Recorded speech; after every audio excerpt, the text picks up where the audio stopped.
ইব্রাহিম আলাইহিসসালাম একটি স্বপ্ন দেখেন। স্বপ্নে একজন বলছে, ইব্রাহিম, তোমার সবচেয়ে প্রিয় জিনিসটি কোরবানি করো আল্লাহর জন্য। তিনি জেগে উঠলেন, চিন্তিত হয়ে পড়লেন। পরদিন তিনি ১০০টি ছাগল কোরবানি করলেন। জানি রাখি, ইব্রাহিম আলাইহিসসালাম অত্যন্ত সম্পদশালী ব্যক্তি ছিলেন। দ্বিতীয় রাত আবারও স্বপ্ন দেখেন, ইব্রাহিম, তোমার সবচেয়ে প্রিয় জিনিস তুমি কোরবানি করো। তিনি এবার ১০০টি ওট কোরবানি করলেন, কিন্তু সেই স্বপ্ন দেখা বন্ধ হলো না। তৃতীয় রাতে একই স্বপ্ন, ইব্রাহিম, তোমার সবচেয়ে প্রিয় জিনিস কোরবানি করো।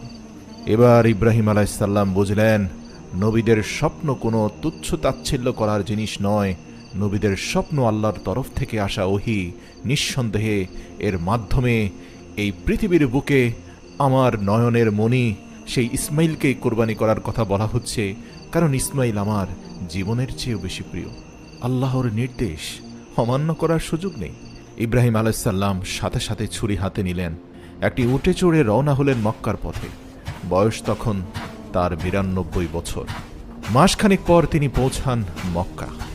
হাজরা আলাইহিসসালাম আনন্দে উদ্বেলিত হয়ে দৌড়ে এসে বলেন, তুমি এসেছ, এবার থাকো না হয়।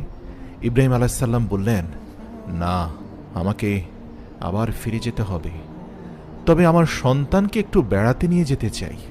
হাজরা আলাইহিসসালাম আনন্দে রাজি হয়ে যান, ইসমাইল আলাইহিসসালামকে প্রস্তুত করে দেন। ইব্রাহিম আলাইহিসসালাম ছেলেকে নিয়ে হাঁটতে শুরু করলেন। গন্তব্য মক্কার পাশেই মিনা উপত্যকা। সন্তান খেলছে, হাঁটছে বাবার পাশে। ইব্রাহিম আলাইহিসসালাম একদিকে হাসছেন, আরেকদিকে কাঁদছেন। হাসছেন যখনই দেখেন শিশু ইসমাইল খেলাধুলা করছে আনন্দে আত্মহারা বাবাকে পেয়ে, আর কাঁদছেন তার উদ্দেশ্যের কথা ভেবে। এভাবে হাঁটতে হাঁটতে মিনার এক নির্জন স্থানে পৌঁছে হজরত ইব্রাহিম আলাইহিসসালাম বললেন, হে আমার পুত্র, আমি স্বপ্নে দেখেছি আমি তোমাকে কোরবানি করছি। তুমি কি বলো, কি করা উচিত?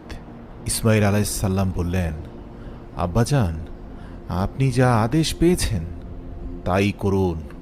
ইনশাআল্লাহ আপনি আমাকে ধৈর্যশীলদের একজন হিসাবে পাবেন। আল কোরআন। ইসমাইল আলাইহিসসালাম আরও বলেন, আমাকে শক্ত করে বেঁধে দিন, যাতে কোরবানির সময় আমি নড়ে না যাই। আপনার জামাতে যেন আমার রক্ত না লাগে, যাতে আপনি দেখে দুঃখ না পান।